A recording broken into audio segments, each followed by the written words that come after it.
Hi, my name is Brianna, and this is my Lesson 11 video analysis. So, first question, why do relationship conflicts, as opposed to task or process conflicts, potentially lead to the most dysfunctional or harmful outcomes? Explain your answer. So, beginning with problems to dysfunctional outcomes. So, in the workplace, interpersonal conflict is inevitable. It may be dysfunctional if they fail to produce any positive results. They can have a variety of negative effects, some of which are extremely dysfunctional and damaging. And they can stem from personality differences that arise in relationships. So the negative effects of conflicts are highlighted through dysfunctional outcomes.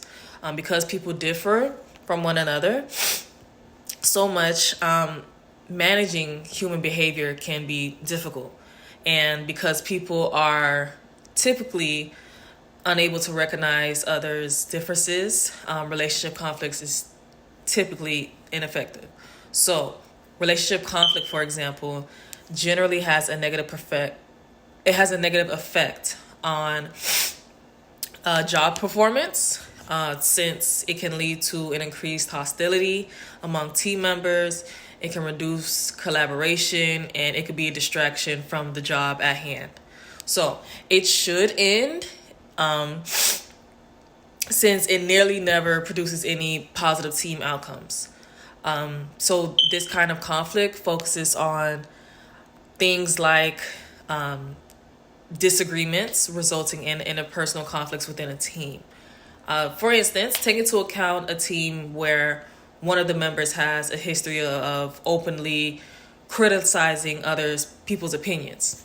Now, instead of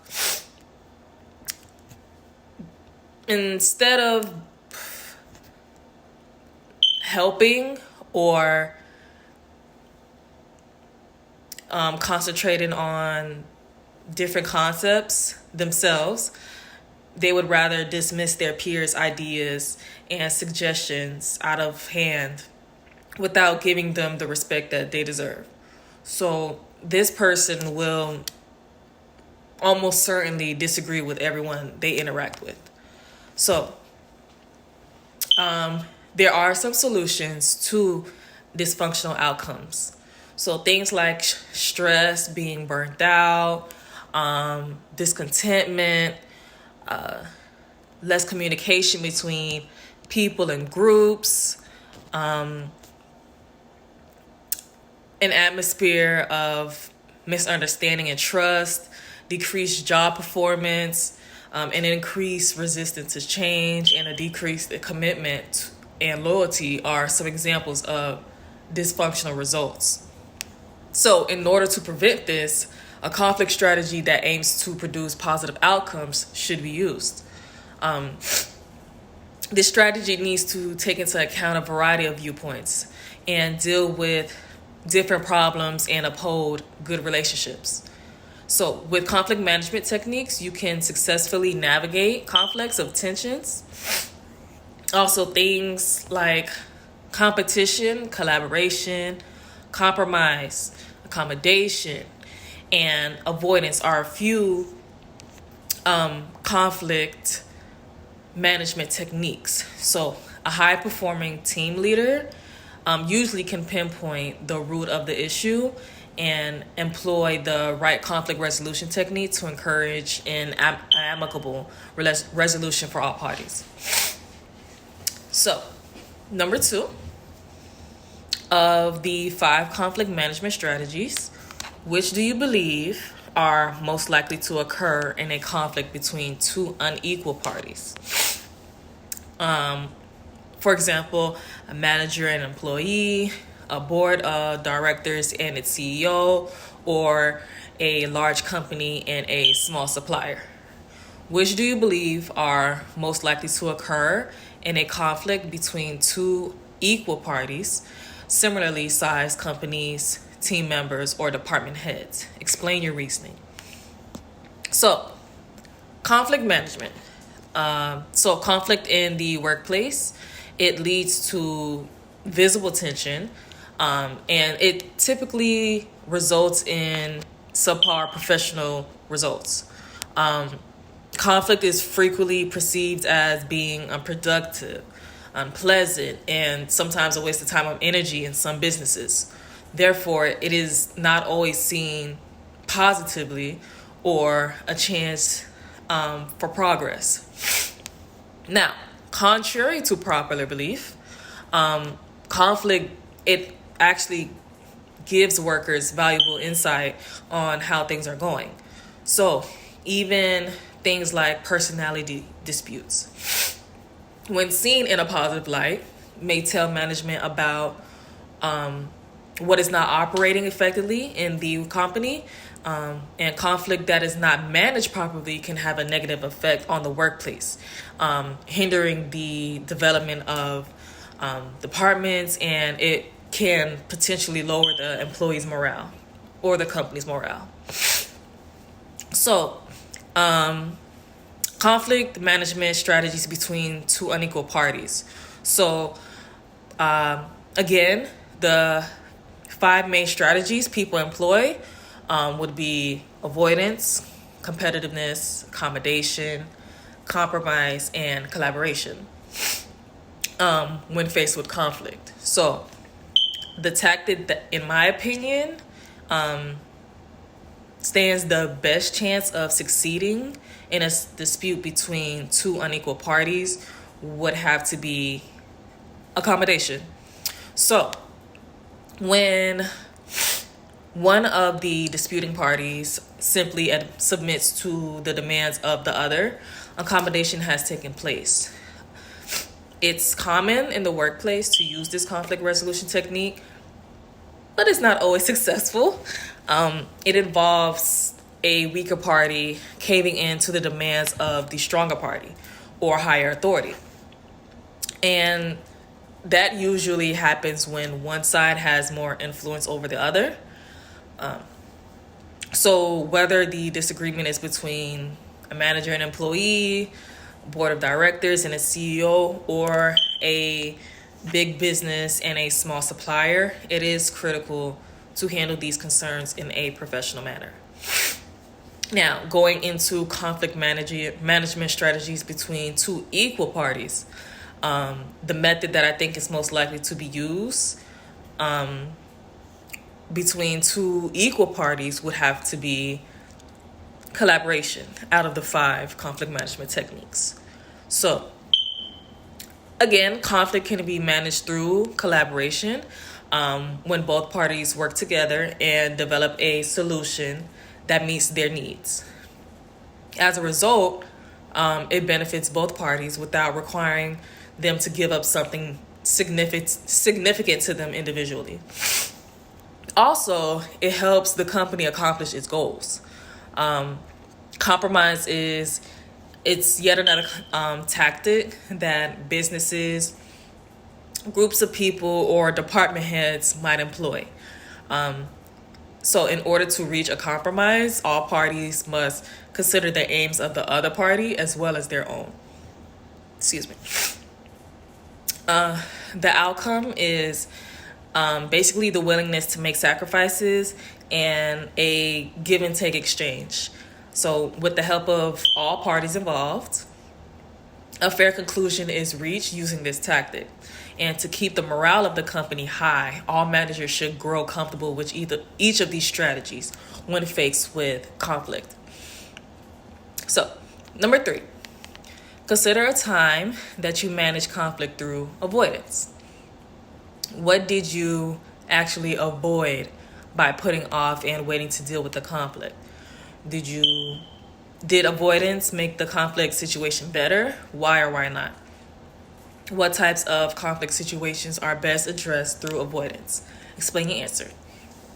So, managing conflict through avoidance, there has been definitely a time where I've been in the situation where I manage conflicts through avoidance. So, I decided to postpone and excuse me, delay resolving the conflict because I felt that doing so would have likely resulted in either an argument, debate, or a confrontation that I didn't feel like having right then and there. So I do believe that it is beneficial to communicate when the situation is calm and determine that either party may take a break from the argument if necessary. So when one wishes to maintain their relationship with the other without giving in, avoiding a dispute can make sense in certain situations. So a conflict can sometimes be resolved by postponing resolution or walking away.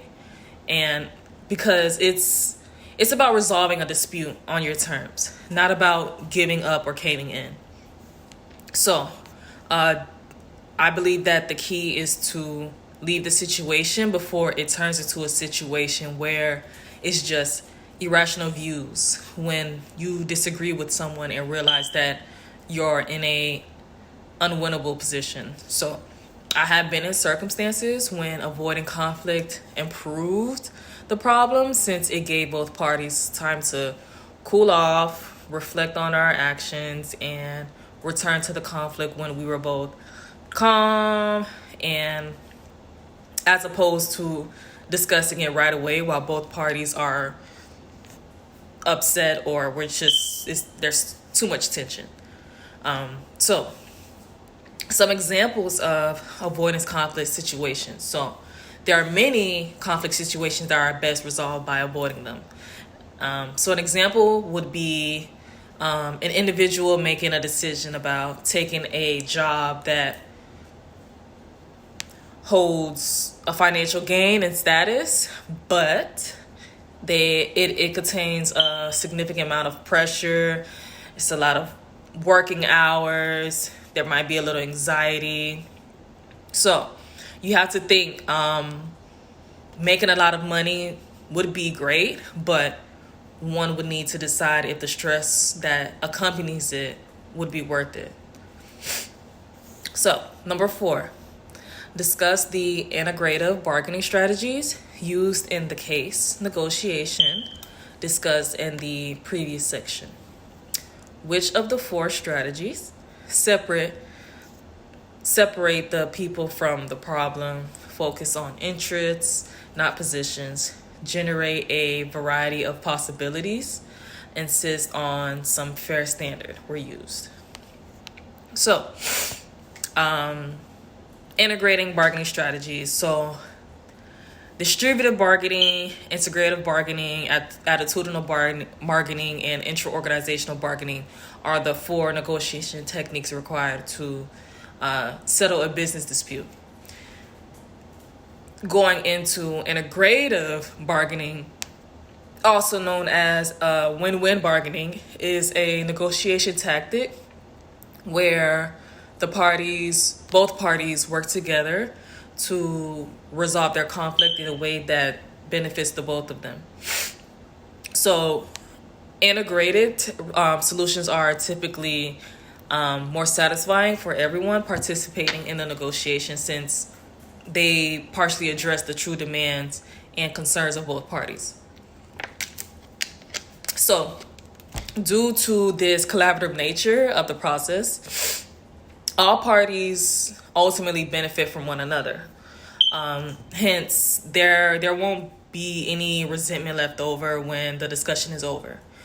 Instead, interest-based bargaining promotes healthy, constructive connections amongst former competitors. So, a key concept of integrative bargaining strategies used in the case negotiated covered in the previous section was the parties' willingness to engage in an open dialogue.